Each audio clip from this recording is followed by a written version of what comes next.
It's difficult to predict when a catastrophic event might happen. And at times, these events totally change the course of our lives.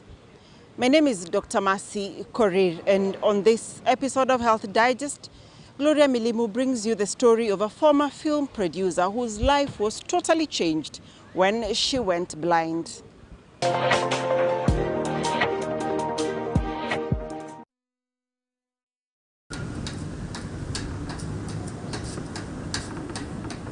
Nothing in life prepared 32-year-old Eve Kibari, a former film producer in Nairobi, for what her life would turn into following episodes of severe headaches she encountered back in 2020.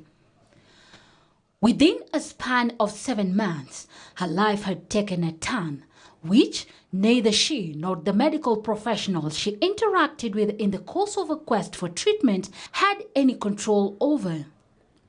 For Kibari, the last 2 years have been nothing short of a steep learning curve.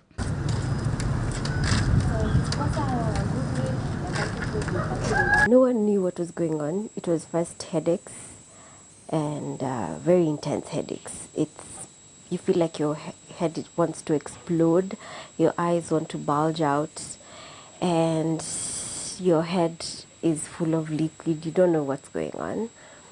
And you go for the first MRI and nothing comes out. Your brain looks, it's functional, it's positive, everything is going on okay. And then the second MRI is done, which is an MRV, MRA, and they find a blood clot. And you're like, okay, so what does that mean?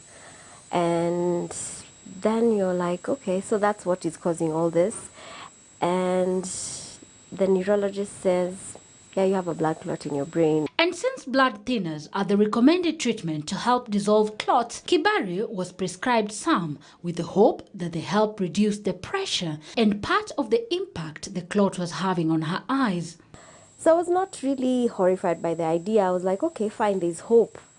When I'm discharged from hospital, that is end of July 2020, I'm thinking there's hope. When I go home, I'm beginning to see a bit more clearer. I can see my texts on the phone.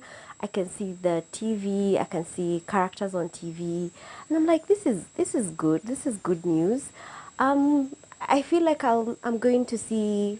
I'm going to see again. I'm going to see a bit better because beginning of June, I'd lost my sight partially, and now the sight is becoming a bit more clearer than it was before. And then beginning of September, it starts to dim. And I'm like, no, wait, is it me or is the weather becoming a bit more cloudy? And then it starts to dip and it starts to dip, and I'm thinking, no, this is not happening. I don't want to believe that this is actually happening. So when I go see the neurologist, he says you need to see an ophthalmologist. And I look for an ophthalmologist at Lyons. I went to see an ophthalmologist at Lyons. And first I see a clinical officer and he takes me to a retina specialist, and he says the damage is already done. And there's nothing they can do because it's not an eye problem, it's a brain problem, and there's nothing he can do. And I'm like, wait, what do you mean there's nothing you can do? And he says the damage is already done because it's a blood clot. And my heart sinks because it seems that he's telling me that I'm going to be in this position forever. Then I go home feeling so heartbroken because it seems that I could be in this partial position forever. I didn't even know it's gonna get worse from there. She remembers her whole world caving in when an emergency surgery she underwent could not save her eyes either. At this point, her worst fears had been confirmed. Because I was already on blood thinners, the surgery couldn't be done immediately. It had to take time. So I needed to be, it took about a week because you have to be put off blood thinners for like 3 days, because if they remove you, if they do the surgery like immediately, it could lead to death. So it took about a week, and then the surgery was done on the 3rd of October. and the shunt was put. But by the time all this is happening, my sight is not improving. It's actually still dipping. And let's just say by the end of October, it had dipped completely. And by beginning of November, I was in total darkness. And that has been the story ever since. Unlike most causes of blood clot in the brain, Kibare tells me the doctors could not wrap their fingers around what had caused the blood clot that not only robbed her of her ability to see, but also her independence. She had to move in with her sister and was forced to close down a business she ran. I had to move out. And then I had to be dependent because I had to close down my business. I was running my online lingerie store at that moment. That was something I had to give up at that time. So I had to be very dependent on my family, my mom and my sister. And then also, and my friends. My friends were I was very dependent on my friends. They were the ones taking care of me financially, catering for me in terms of sending financial assistance through my sister and my mom, and also sending like food. They'd come bring food to the house and visit me despite COVID, and also movement. It was just hard. Realizing that you cannot just up and leave anytime was very heartbreaking for me. And independence also. You cannot take care of yourself the way you're used to. So that was also another thing. Yeah, those are the things that I had to like adjust. Neurologists explain that blood clots in any part of the body is usually differentiated according to the type of blood vessel they affect, be it an artery or a vein. For Kibare's case, they suspect the clot might have occurred in the veins of her brain.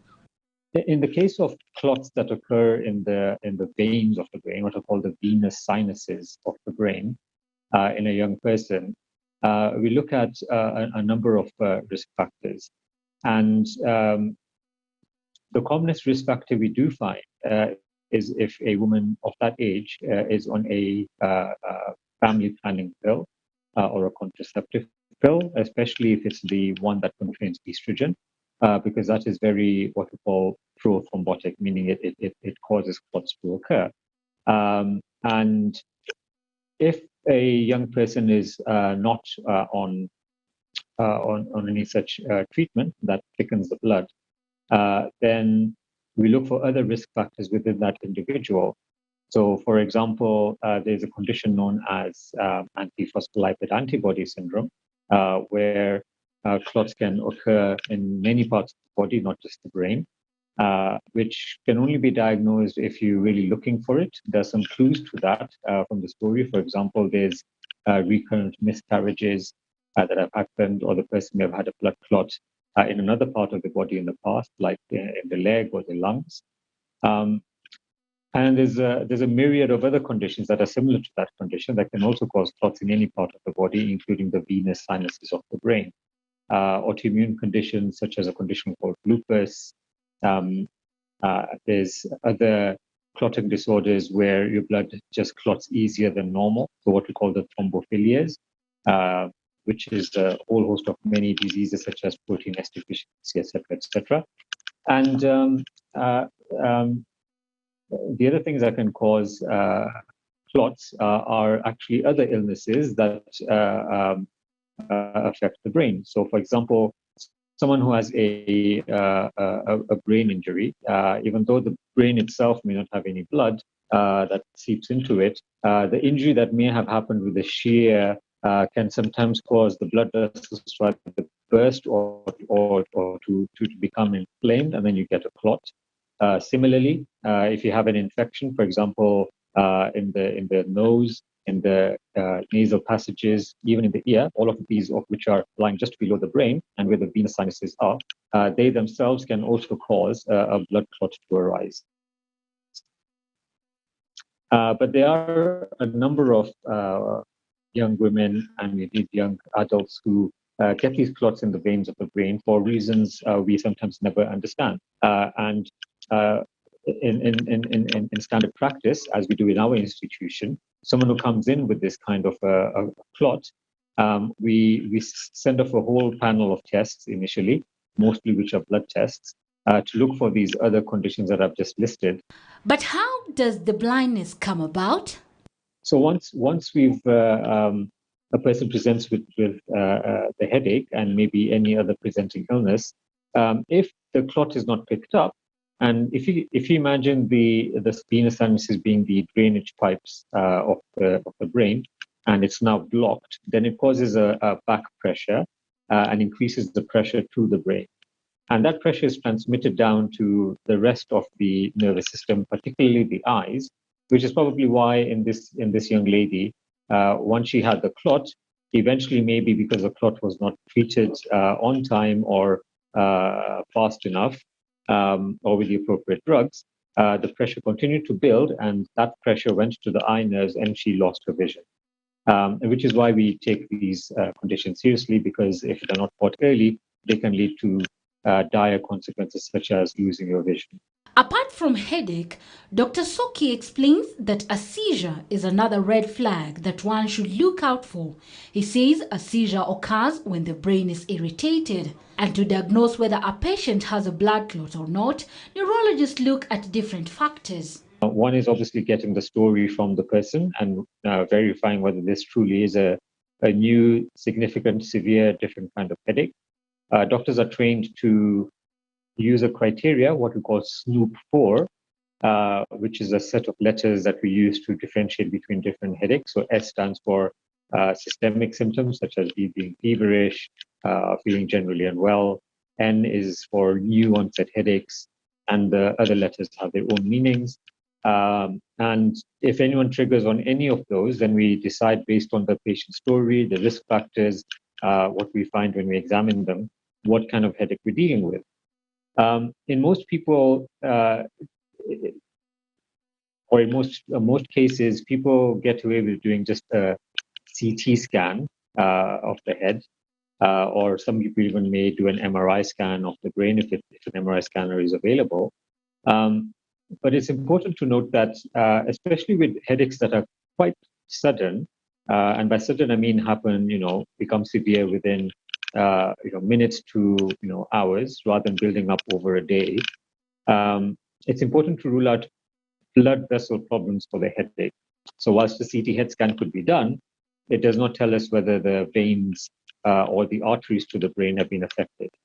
So what is standard practice in our institution, again by international guidelines, we scan not just the head with the CT, but we also do dedicated imaging of the blood vessels that go to the brain, so the veins and the arteries. It's called CT venography and angiography, and it's an extra 1 minute to add on to a normal CT head scan.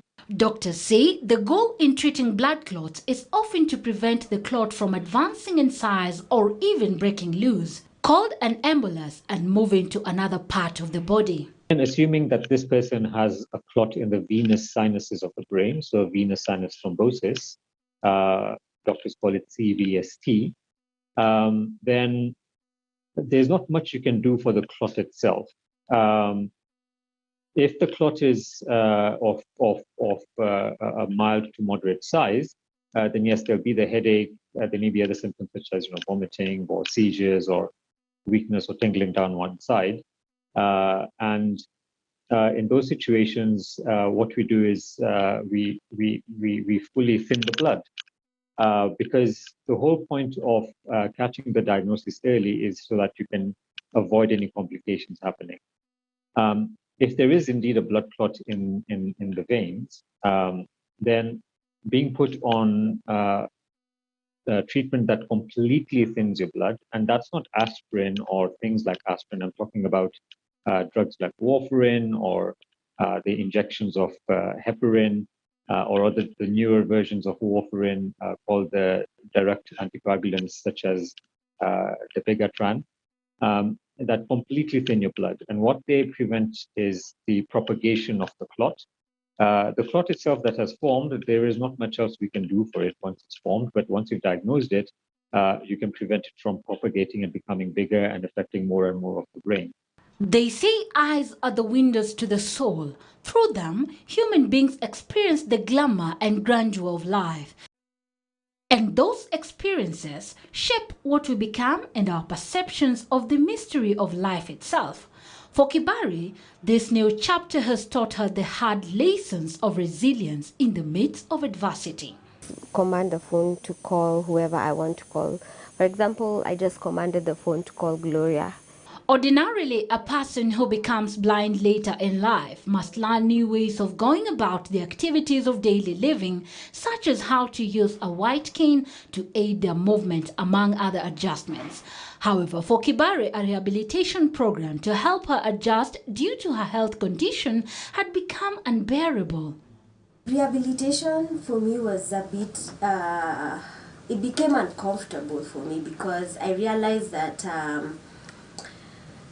there's a way the society has the way it's set up, it doesn't accommodate people who lose their sight in adulthood.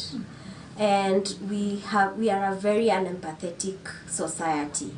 There's a way people keep telling you you're not the first person to lose your sight.